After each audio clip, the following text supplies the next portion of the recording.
Every gamer has that one guilty pleasure, the moment you realise you'd rather be the villain. For me, it was Dungeon Keeper, slapping imps, digging gold, and building lairs filled with evil laughter.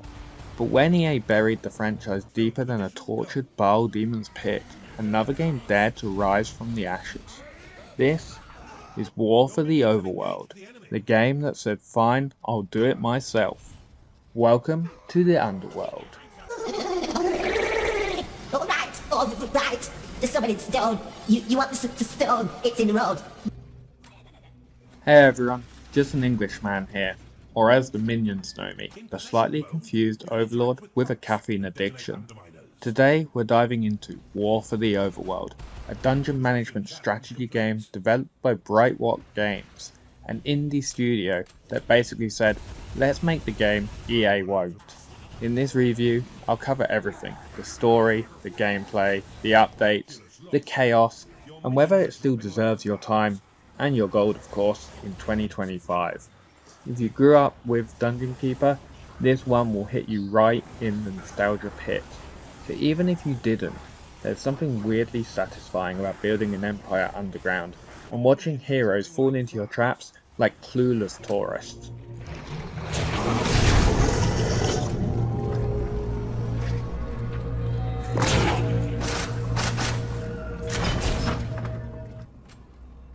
So, what's the setup?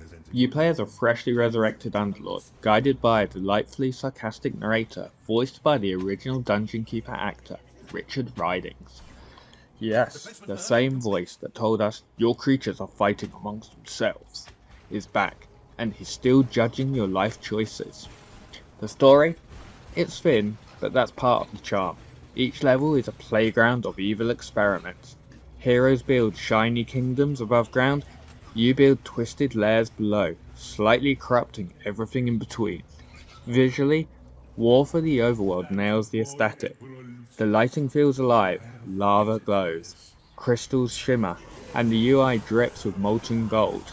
It's not a AAA polish, but it doesn't need to be. It's functional chaos, like your favourite greasy takeaway after midnight. And the tone? Every mission is laced with tongue-in-cheek humour and a touch of British sarcasm. It never takes itself too seriously. One minute you're defending portals, the next you're building a pig farm for your hungry minions.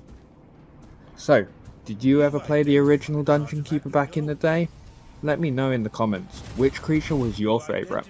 I'm Team Bile Demon all the way.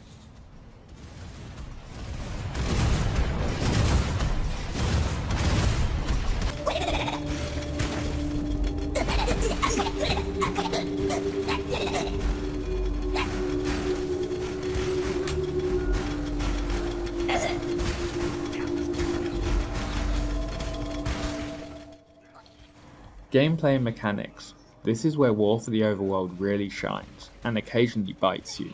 At its heart, this is a real-time strategy and management hybrid.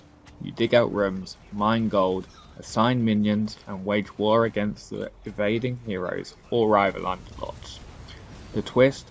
You're not controlling units directly. You influence the dungeon by building, summoning, or occasionally slapping things to make them work faster. Let's talk rooms and systems. You've got your classic training rooms, treasuries, prisons, torture chambers, each unlocking new creatures and abilities. And then there's the Veins of Evil, a skill tree that lets you specialise in either industrial efficiency, dark magic, or just pure sadistic fun. Want to summon massive beasts from hell? There's a tree for that. Want to buff your minions as unstoppable juggernauts? Go wild. Or maybe you just want to drop a giant lava trap in front of an enemy hero door. We've all been there. Combat is chaotic in the best way. One minute your imps are casually digging, the next dozens of paladins burst through your wall, and everything turns into medieval mosh pit. And yes, you can still possess your creatures directly, see the world through their eyes, swing your fists and realise you're terrible at fighting. It's glorious. Early on, War for the Overworld struggled with clunky AI and uneven pacing, but after years of patches, it's surprisingly refined now. Minions actually understand priorities, pathfinding is mostly solid, and performance, even on modern systems, is butterly smooth. The game's also incredibly mod-friendly. Fans have built entire custom campaigns and sandbox challenges that extend replay value far beyond the base game. What's your go-to strategy in games like this? Slow build fortress or aggressive expansion?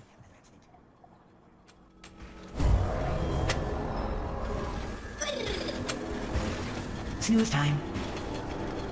Such evil. Underminer complete. Has anyone seen my battle almanac? I'd like to estimate our chances. Yes, my daughter. We have more troublesome problems right now.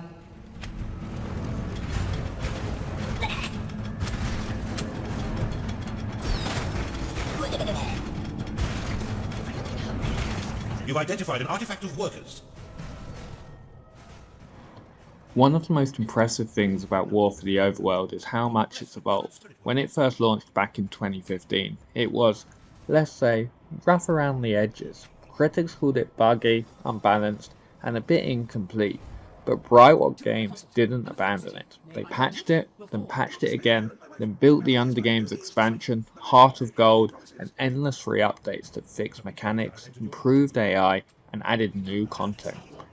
In 2025, the game runs beautifully on modern PCs, load times are quick, crashes are rare, and the game is filled with custom dungeons, challenges, and total conversions.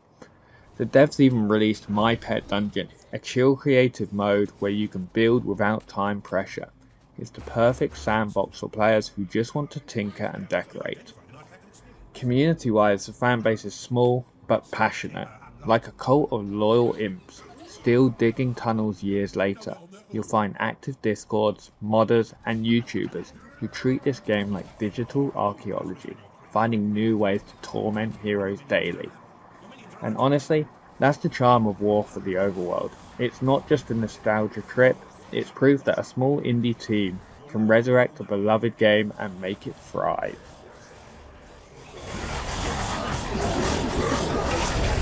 This battle is drawn out and epic, just what I wanted. Pray do not draw this out any further, Cassita. Your mana is too low to lock. A Chunder is unhappy because it is tired. Chunder lost. Your minions are fighting the enemy.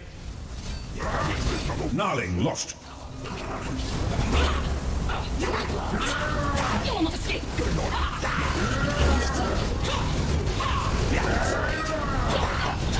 Underlord. The realm has So, is War for the Overworld worth your gold in 2025?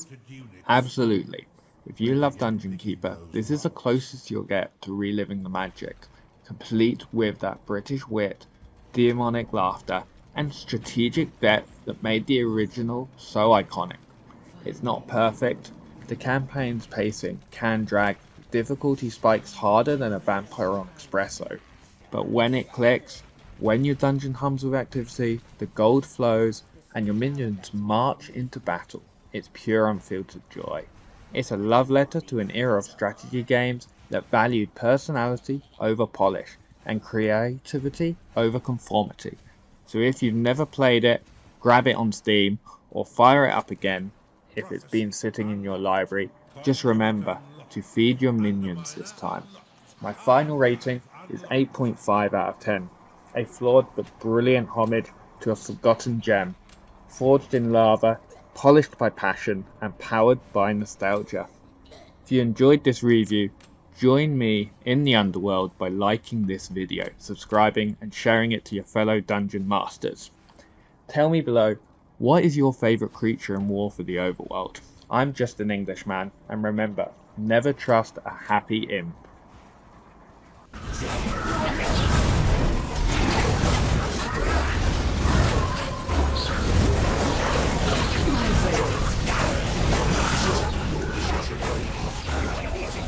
Your crypt is brimming with corpses. By the grace of God.